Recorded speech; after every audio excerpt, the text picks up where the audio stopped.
Hello everyone, welcome to the Lightning Ball channel. If you haven't yet subscribed to my channel, please do so and activate the notification bell. Your support fuels my continued efforts. In our previous episode, we discussed how Rimuru successfully established contact with Dino, who was under Michael's control. After thoroughly explaining Dino's manipulated state, Rimuru successfully turned him, ensuring Dino continued to slack off in the enemy's ranks while passing crucial information to Rimuru. It was through Dino that Rimuru learned of Michael's current state of recovery, having absorbed the dragon factors of 2 true dragons. Thus, Rimuru decided to take advantage of this brief period of peace to prepare for the impending Great War. In this episode, we will discuss the oblivious Luminous, the repeatedly misunderstood Gabiru, and the problematic duo, Diablo and Rain, who managed to exasperate both Leon and Guy. Let's get started. During the 5 months when Michael made no moves, Rimuru's first action was to visit each demon lord's territory to install transfer magic circles, ensuring that they could cooperate and provide rapid reinforcements in the event of war. Setting up the transfer magic circles was a straightforward task, at least in Rimuru's view, requiring only the placement of massive discs composed of seals' magical formulas at designated locations. However, what we are going to discuss involves more intriguing events that occurred during this period, such as Rimuru's visit to Luminous' country, Ruberios, to provide support. As promised, Rimuru brought Shion, Adelman, Albert, and Venti to Luminous. Unlike the freer movements allowed within the Monster Federation, Shion, serving as a foreign guardian, somewhat suppressed her natural tendencies. Nevertheless, Shion energetically declared her determination to meet Rimuru-Sama's expectations and not to bring shame upon Rimuru-Sama. However, Shion mentioned her inability to cook in a new country, citing a proverb that skills diminish if not practiced daily. Therefore, she was genuinely concerned about her culinary skills degrading.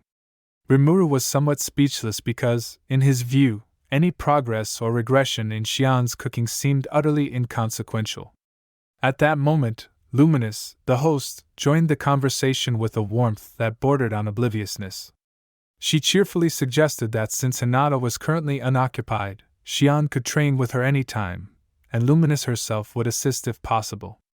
Regarding cooking, Luminous promised to provide Shion with a fully equipped kitchen and ingredients, which she could use at her discretion. Luminous offered these arrangements with a smile that completely underestimated the precariousness of the situation.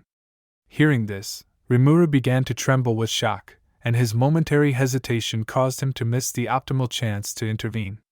Just as Rimuru was about to speak and intervene, Luminous declared that she would tailor activities to Shion's interests, emphasizing that being too restrained before the battle could be detrimental. Without giving Rimuru a chance to interject, Luminous confessed her own past obsession with cooking and expressed a willingness to join Shion in the kitchen if she didn't mind.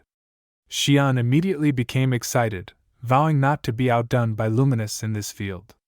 Luminous went on to suggest that Hinata, who was also proficient in cooking, should join them as well. Rimuru stood by, utterly dumbfounded, as events spiraled beyond his control.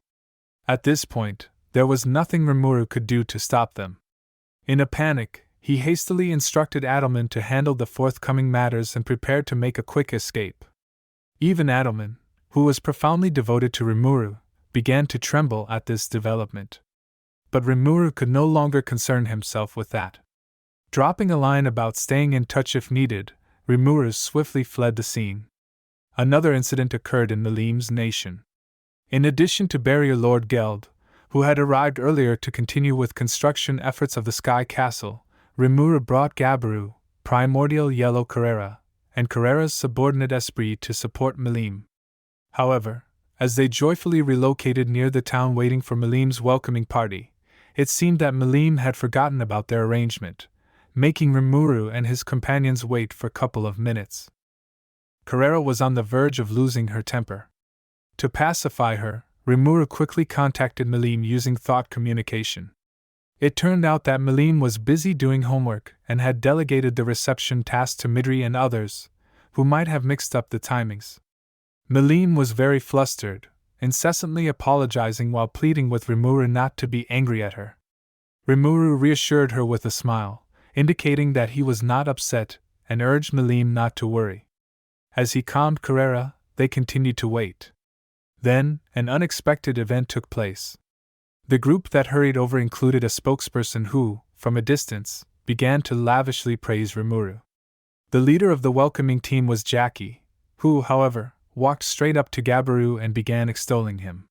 He commented on the unmatched reputation of Rimuru-Sama, noting his commanding presence and majestic appearance. Jackie fawned over what he thought was Rimuru's impressive aura, likening his admiration to a never-ending river. In doing so, Jackie even bowed deeply to Gabiru, turning the atmosphere instantly awkward. Rimuru stood frozen in place, while Gabiru was, understandably, the most shocked of all. Gabiru became flustered and was just about to explain himself when Jackie interrupted him, stating that Rimuru-Sama did not need to greet a mere servant like himself, proclaiming that Rimuru-Sama's renown was well acknowledged under Mlem-Sama's command. It's worth noting why Jackie mistook Gabiru for Rimuru. It was primarily due to the imposing aura, as Rimuru had the ability to suppress his demon lord haki. To the untrained eye, based on appearance alone, Rimuru looked like a cute high school girl, hardly distinguishable from ordinary people. The same could be said for Carrera and Esprit. Experiencing such a reception, Rimuru found the situation amusing and did not intervene. However, Rimuru's subordinates could not stand by idly. Just as Esprit was about to clarify that Jackie was praising Gabiru, not Rimuru-Sama, Jackie forcefully cut her off.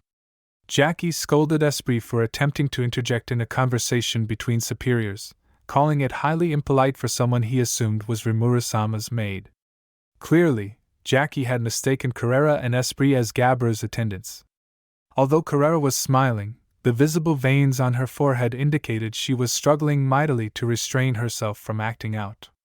Immediately, seemingly to prevent Jackie from further provoking their master Carrera into a rage, Esprit took action first, suggesting that it might be time for Jackie to listen to others. With her words ended, Esprit launched a swift strike towards Jackie's face. Although she didn't use her full strength, the punch was still potent enough to knock someone unconscious. Rimuru chose not to intervene, deciding to wait until Jackie regained consciousness to clarify things properly. However, another unexpected event occurred. Jackie caught Esprit's punch with his right hand, effectively dissipating the force, then quickly twisted it, sweeping Esprit off her feet in her moment of imbalance. Fortunately, Esprit saw the sweep coming and pushed off forcefully into the air, twisting mid-flight to deliver a sweeping kick back at Jackie. Jackie leaned back substantially, narrowly avoiding the blow. But Esprit did not relent. Using her captured fist as a pivot, she swung her right leg back again, and without hesitation, launched her left leg in a flurry of alternate kicks.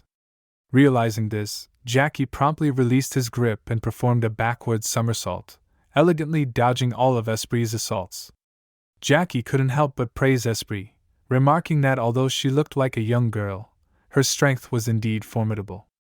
As he spoke, Jackie twisted his neck, producing a series of cracking sounds. Esprit responded in kind, her own fist cracking as she too readied herself for a real fight, her words laced with challenge. Carrera stood by without intervening, showing no intention of stopping her subordinate, while Gabiru appeared hesitant about whether to step in. Rimuru sighed and intervened with a master's tone, asking both to cease their antics and requesting Jackie to summon his supervisor. Rimuru's intervention was stylish, fitting the mold of a leader while not embarrassing the other party's subordinate. At least, Rimuru thought it merited a solid 80 out of 100. However, Jackie dismissed Rimuru's command with disdain, accusing the little girl of dampening men's fighting spirits. In a flash, Rimuru was on the brink of exploding, but someone else made the first move. Carrera, unable to tolerate any further disrespect towards Rimuru, declared Jackie's comments excessively rude and delivered a kick that sent Jackie flying.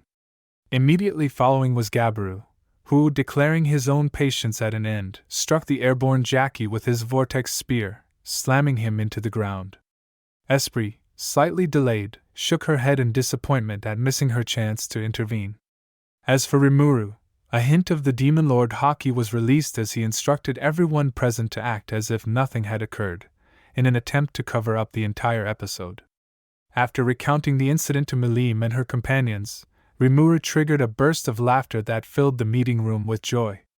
Having completed the task of setting up the teleportation magic circles, Carrion and Frey, curious to test the extent of their strength post-evolution into awakened demon lords, requested Rimuru to take them to the Labyrinth for training. Initially reluctant, Rimuru could not resist their unanimous plea. He left Gabiru and Carrera behind to oversee Mlem's defenses and returned to the Labyrinth with Carrion and Frey. There, he arranged for intense training sessions with inhabitants like Benimaru, Zijin, and Kamara. Thus, the transfer magic circles were successfully established in Mlem's kingdom. Leon's domain, slightly larger than Australia, had been transformed by grand magic into the artificial city known as Golden City El Dorado. The entire city was structured in a spiral formation, soaring towards the sky as if to pierce the heavens. Viewed from above, the city ingeniously formed a vast magic circle, equipped not only for surveillance but also for defense. It was this massive magic circle that allowed Leon to disregard the reckless use of nuclear magic by Primordial Yellow Carrera. Rimuru, who had a background in the construction industry, was utterly amazed by this magnificent sight. Upon entering the palace, they were greeted by a handsome man dressed in a white shirt and jeans, undoubtedly, Leon. With a twist of his mouth, Leon remarked that Rimuru predictably hadn't brought Chloe along. Internally, Rimuru scoffed, knowing full well he would not have brought Chloe. He also noticed that Leon appeared tired and devoid of his usual vigor. Rimuru, concerned, inquired about Leon's condition, suggesting that he looked unwell. This comment seemed to hit a nerve, as Leon angrily blamed Rimuru for his condition. Rimuru quickly pieced together that the troublemaker Diablo was likely at fault. In just a moment, Rimuru and Leon exchanged a silent understanding. Leon seemed eager to elaborate, but eventually, he just nodded without saying more. Amid this tense atmosphere, Leon led Rimuru deeper into the castle. As they reached the corridor, the sounds of sporadic commotion were already audible. Diablo greeted Rimuru with a respectful bow, suppressing the thrill of seeing his master, and then smoothly led Rimuru into the reception room and totally ignored Leon. Left behind, Leon wore a look of utter bewilderment, understandably confused since, after all, this was his castle and his kingdom. After exchanging intelligence from various nations, Leon sincerely expressed his admiration for Rimuru's efforts. Beyond his own domain, Rimuru had also dispatched forces to assist not only the Western countries but also Masayuki's Eastern Empire. Leon acknowledged Rimuru as an extraordinarily benevolent figure, yet he cautioned him about the limits of his reach, reminding him that it was impossible to tend to every detail. Hearing this, Rimuru fell into contemplation. He was aware that he was not omnipotent, but there were still many things he was unwilling to lose, primarily not wanting to live with regrets. Thus, Rimuru aimed to address as many issues as possible, considering that he could always think about giving up if it really became necessary. Rimuru believed that until the certain arrival of an unfortunate future, he must live boldly and assertively. After hearing Rimuru's words, Leon fell into deep thought, acknowledging that he had lived in regret, and perhaps that was why Chloe had chosen Rimuru over him. The atmosphere suddenly grew somber, hinting at the sadness in Leon's past.